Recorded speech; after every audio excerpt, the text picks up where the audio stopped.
Зя 7 сарын 27 оны өдөр болж байна. Тэгээд өнөөдөр вебинар 22 байгаа. Тэгээд вебинар 22 эхлэхээс өмнө бас бид нар дөнгөж ямар хөрөнгө оруулалтын сургалт авсан бэ гэхээр бид нар term structure гэж юу вэ? Тэгээд хөрөнгөний эрсдэд багтаа өгөөж өндөртэй арилжааны хөлбөр боловсруулах бай.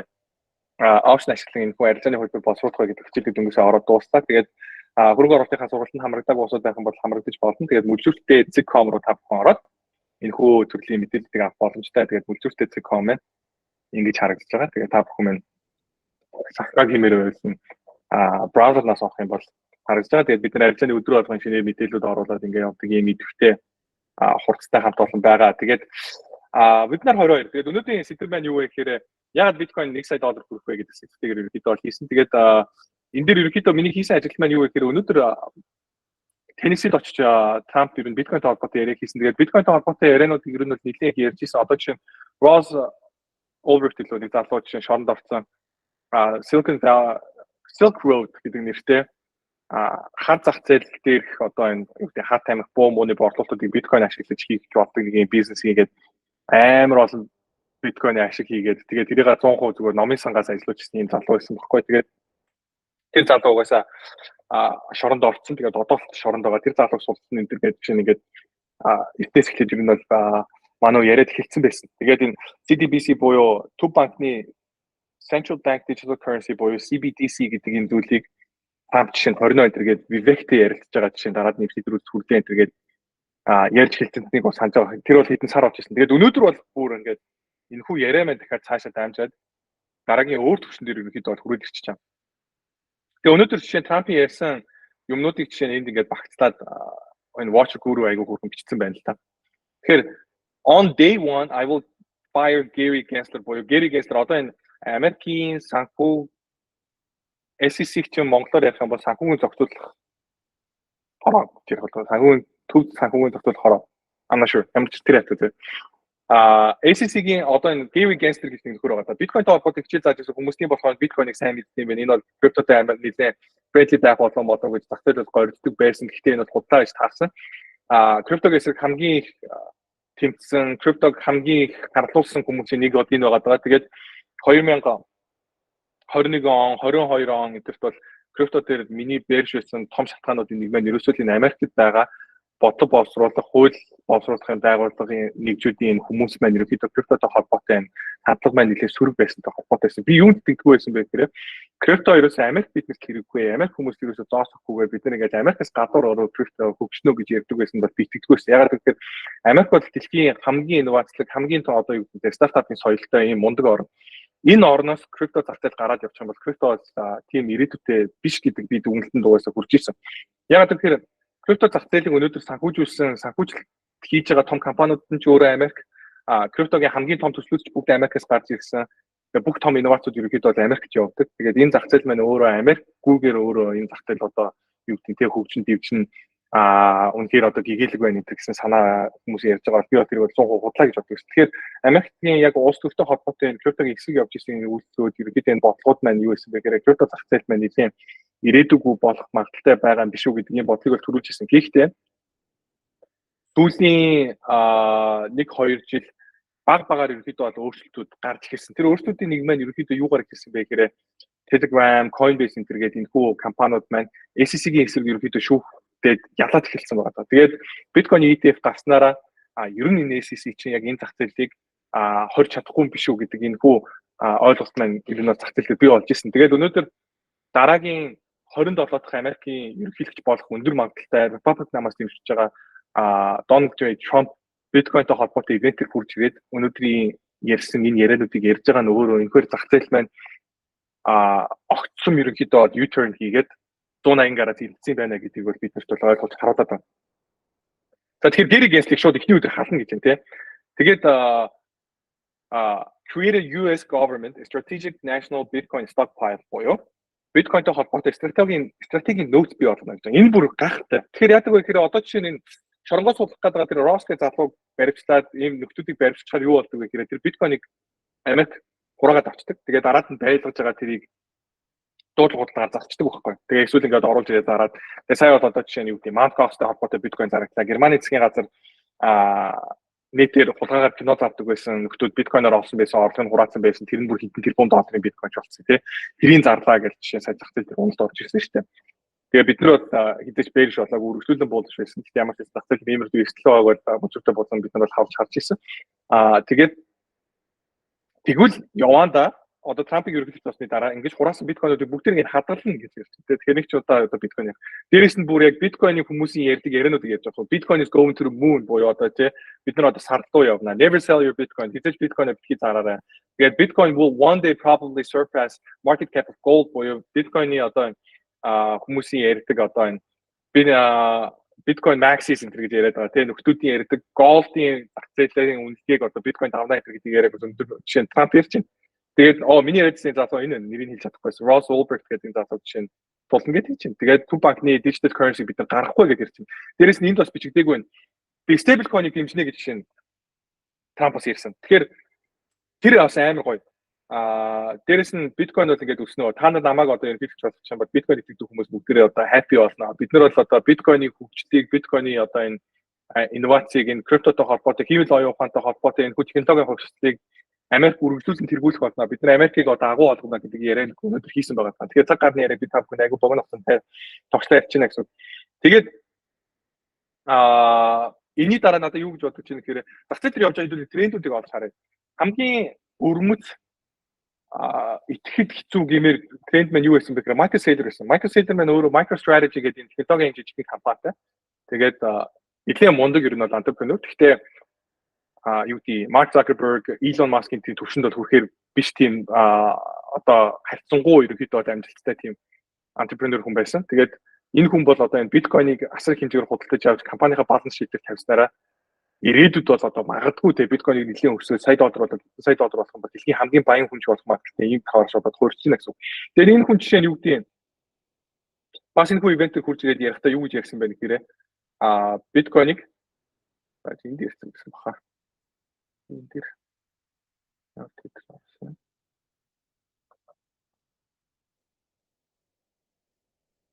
энэ дэр биткойныг Америкийн стратегийн нөөц болгоё гэдэг нь санал гаргасан байна. Тэгэхээр Michael Saylor-с явъя тийм. Michael Saylor маань яасан бэ гэхээр ерөөсөө энэ биткойныг худалдаж аваад компанийнхаа баланс шийдээр тавиад идэг нэг ийм трендийг эхлүүлсэн байгаа даа. Тэгээд нөхөр таваарч сая орж ирэхдээ би бол биткойныг 2000 хэдэн онд ч гэлээ 45 онд гэхэд 13 сая доллар хүрэх боломжтой гэж үзэж байна гэж яриад эхэлж байгаа байхгүй. Тэгээд компани ингэж авч эхлээд өөр компаниуд чинь биткойныг ингээ баланс шийдээр авч эхлээд Elon Musk жишээ нь алдартай байгаа Tesla-гийн баланс шийдээр биткойн авч тавьчихсан шүү дээ өнгөрсөн bull market. Тэгээд Doge энэ яриад явж байсан. Тэгээд энэ маань нэг хоёрын компани шүү. Энэ маань нэлээд олон компаниуд болж эхэлж байна. Тэгээд мундаг том компани co-founder, CEO-нууд бас өөрсдийнхөө хөрөнгийн тодорхой хувийг бүгдийг биткойн олгож байгаа гэж ярьж байна. Өмнө hedge fund ажилладаг байсан улсууд хүмүүс мөнгөний тодорхой хувийг заавал биткойн болох хэрэгтэй гэж ярьж байна. Биткойны ETF гарцнаараа өнөөдөр хүмүүс тэтгэврийнхаа сан дээрээ хүртэл биткойн авах боломжтой болж байна. Тэгэхээр зах зээл дээр ийм том өөрчлөлт гарч ирж байна. Тэгсэн чинь давхар Америк өөрийнхөө стратегийн нөөц дээр бид биткойн авна гэдээ яриад хэлчихгөөд энэ маань шал ондоо болоод эхэлж байгаа байхгүй. Биткойн маань 2140 онд 21 сая буюу хамгийн дээд хүрж болох максимум supply дээр ирнэ. Тэгэхээр биткойнод хэзээ ч 21 саяыг давахгүй тоотой байгаа гэсэн. Тэгэхээр энэ тоон дээр одоо ганцхан компаниуд алцаад зогсохгүй, улс орнууд хүртэл алцаад эхлэх ийм төлөв бий болоод эхлэх аюул сонирм болчих. Тэгэхээр биткойныг жишээ нь юу гэдэг Америкийн стратегийн нөөц дээр 1 сая ширхэг биткойн, 2 сая, 3 сая, 4 сая ширхэг биткойн худалдаж авъя буюу нийт supply бүр 10-аас илүү хувийг жишээ нь Америк худалдаж авъя гэдэг нэг иймэрдүү санаад одоо яриануд юун дээр Twitter-ээр яригдаад хэлж байгаа байхгүй. Би тэр хизээ нэгэн цагт ажил болохгүй мэдэхгүй. Гэхдээ тиймэрдүү яриа явж байна гэдэг маань өөрөө болж байна. Үнэхээр тэр ингээд ажил болоод ингээд явах юм бол би бол биткойныг ер нь бол тэр хүмүүсийн яриад байсан нөгөө солиотой 1 сая доллар хүрэх юм байна гэдэг том ер нь үнэмшилтэй юм байна гэж бодож эхэлж байна. Тэгэхээр тийм байгаа. Тэгээд өнөөдөр бол яг Трампыг сонсоод нас төгссөн хамгийн том сэтгэл маань ер нь бол тэр байлаа. Дээрээс нь заяа биткойныг яагаад өсөх вэ гэдгийг бид нар хамгийн сүүлд орсон мөлжүүртэй булангийн бид нэр юугаар ярилцсан байгаа дугаараар. Тэгэхээр мөлжүүртэй булан дээр бид нар ямар шүү мэдээлүүдийг оруулдаг вэ гэдгийг та бүхэн маань эндээс ерөөхдөө харж байна. Оо чират.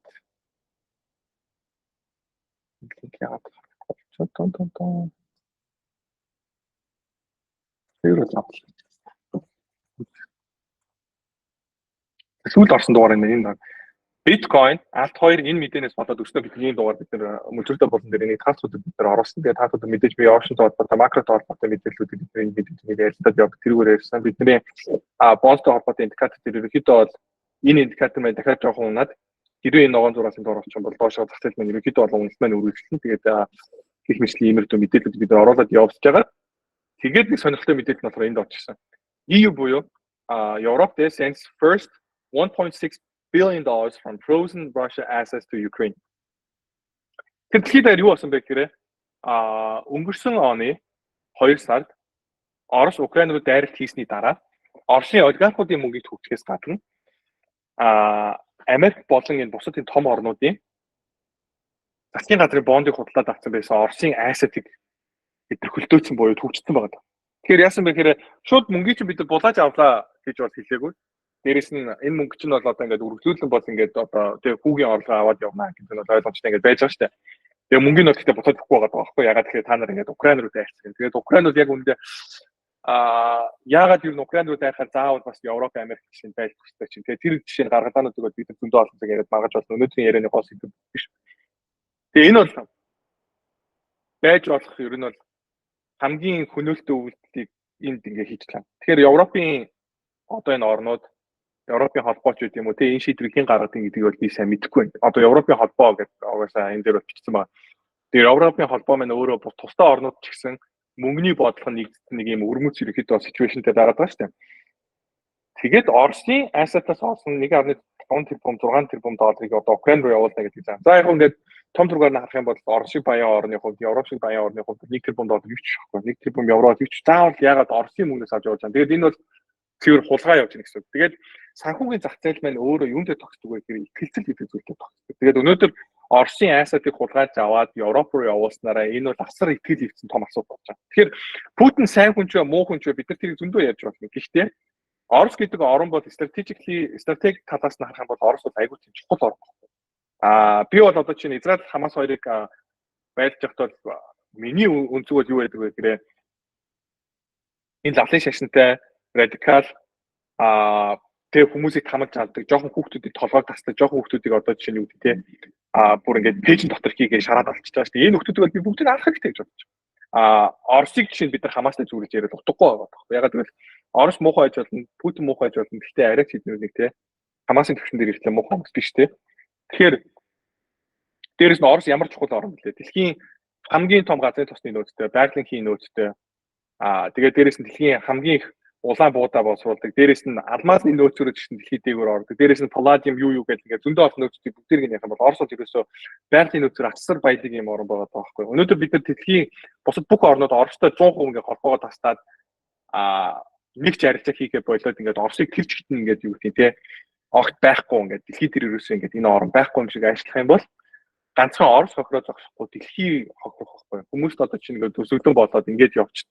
Дэлхийд маш том өсөглөн болно. Энэ өсөглөнд бол одоо энэ Африкийн орнууд тэгээд янз бүрийн хоолой боловсруулж чаддгүй одоо байнгын одоо тэгээ хоол хүнстэй холбоотой, эрчим хүчтэй холбоотой бүх ресурсуудаа бүгдийг нь гаднаас импортлдог хятад жишээ нь өсөглөн болно. Хятадыг бид нар амар том экспортлогч орн гэж бодоод байдаг. Хятад гэхдээ яг үндсэн энэ түүхий дээр засвар ерөөсөө хомсцсон юм ядуу орн баггүй тэр дээр бол. Тэгэхээр энэ бол ерөөсөө энэ санхүүгийн ерөөсөө энэ одоо бидний бий болгосон байгаа энэ том санхүүгийн систем тохиолдож болох хамгийн том эрсдэл хамгийн том ерөөсөө хохирлол энэ байгаа. Юу гэхээр энэ санхүүгийн өнөөдөр барууны улсуудын бий болгосон санхүүгийн тогтолцоонд итгэлцлийг өнөөдөр ерөөсөө буруулж. Тэгээ энэс болоод бондын хүүснэ энэс болоод зах зээл дээр ерөөдөө бол унах боорж ирэх эрсдэл бий болно. Энэ бол ерөөсөө маш аюултай мэдээ. Тэгэхээр энэ маань өнөөдөр яг үүндээ бол Америк стратегийн нөөц дээр биткойн аавна гэдгээс ч илүү чухал биткойныг өсгөх шалтгаан бол яг үүндээ бол энэ мэдээс болоод байгаа. Тэгээд бид нар мужигтай болон дээр 60,000-ыг тавхад ерөнхийдөө техникли боцоод биткойн аяга болж шалтгаан гэж ярьж ирсэн. Тэгээд энэ мэдээлэл чигсэн би тавхад ерөнхийдөө харчаад за энэс болоод биткойн өсөх юм байна гэж хэлсэн. Тэгээд биткойн яхаар гур өсөлт өсөж чинь. Тэгээд биткойныг сая доллар болно гэж ярьдаг яриа бол зүгээр нэг хоосон яриа биш болтоо гэж би бол бодож байна. Тэгээд манай Wyoming гэдэг биткойнтэй хамгийн friendly одоо энэ мужийн сенатор жишээ нь биткойн стратегийн нөөц бий болгоё гэдэг би энэ legislation буюу одоо хууль одоо боловсруулаад энийг бол өргөн барих гэнэ гэдэг энэ одоо мэдээлэл чинь хийсэн байна. Тэгээд иймэрхүү шалтгаануудаас болоод биткойныг өснө гэж бодож байна. Тэгээд энэ жишээ нь ингээд Украин руу мөнгө явуулахаар болсонтой холбоотой мэдээг ингээд The Moscow Times гэдэг энэ юунаас харсан. Энэ бол бүр ингээд байж болох хамгийн утгагүй ridiculous үйлдэл хийж байгаа байхгүй. Тэгээд тэгээд биткойн дээр энэс бол болж шүү. Тэгээд хуулийн нөхцөл байдал Америк улс төрийн уур амьсгал бүх талаас нь харах юм бол ер нь бол крипто зах зээл бол панчтай мужиг хандлагатай байна. Тэгээд